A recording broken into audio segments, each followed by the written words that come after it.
Kalau ditanya profit, ini sangat menjanjikan. Ini sangat menjanjikan. Karena kalau kita usaha itu, hitung-hitungannya sederhananya begini.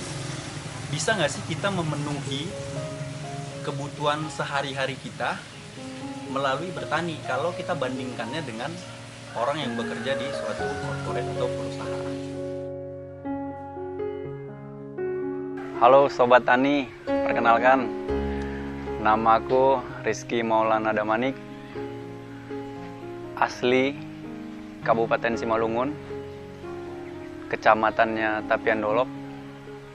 Jadi cerita sedikit awal mula kenapa bisa terjun di pertanian, karena memang basic awal kita dulu kuliah di IPB, ambil pertanian.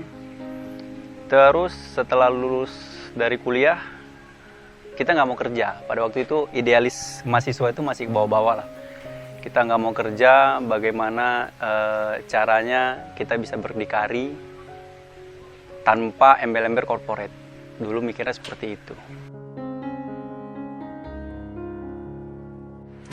2016 kita mulai bertani dengan modal seadanya. Pada waktu itu kita jual Vespa untuk memulai usaha dengan sistem pertanian konvensional. 3 tahun kita menggeluti, kesimpulannya adalah bertani itu tidak bisa membuat kita kaya kalau cuma sekedar bertani. Nggak lama dari itu kita ditawarin oleh Kementerian Pertanian untuk magang. Kebetulan aku tuh salah satu di antara 53 orang untuk dipercaya berangkat ke Taiwan. Kita magang pemanfaatan teknologi di bidang pertanian khusus untuk petani muda milenial. 1 tahun mengabdi di sana, pulang ke sini, punya ilmu sedikit dan modal sedikit, kita bangunlah konsep pertanian hidroponik. Karena berpikirnya dulu, kalau hanya untuk mengandalkan pertanian, kita tidak bisa, yang pertama itu mengontrol harga, bagaimana kita menyuplai barang itu dengan kualitas yang bagus, kuantitas yang layak, dan kontinuitas. Itu yang paling penting untuk kita pegang pasar. Nah, dengan hidroponik ini kita bisa mengatur pola tanam kita yang dimana bisa menghasilkan panen itu setiap hari dengan pola tanam yang kita lakukan. Terus juga kita bisa meningkatkan kualitas kita karena kita memanfaatkan tuh air sebagai media utamanya tanpa tanah sedikit pun. Dan kualitas yang kita dapat dari hidroponik itu ternyata lebih baik dibanding konvensional.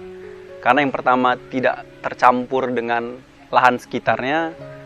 Terus yang paling penting itu kita dapat meningkatkan efisiensi lahan melalui hidroponik. Yang tadinya mungkin kita butuh lahan yang luas, tapi karena dengan hidroponik itu ternyata kita bisa bertani di pekarangan atau urban farming.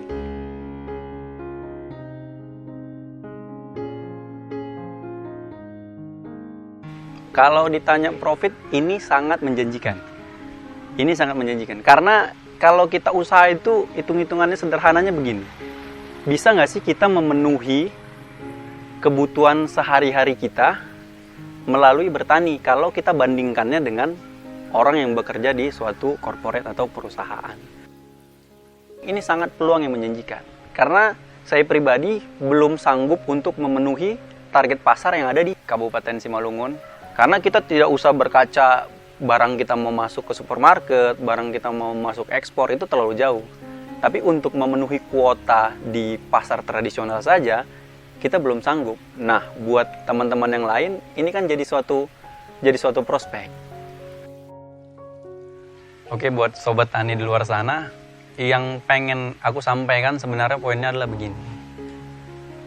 Ini pesan buat siapa saja yang mau mendengar, semoga yang mendengar juga menyampaikan pesan ini secara estafet. Jadi yang mau aku sampaikan adalah, ubahlah mindset kalian mulai sekarang, bahwasanya petani itu bukan lagi keturunan. Tapi petani itu adalah sebuah profesi yang harus bisa disandingkan dengan profesi-profesi lainnya.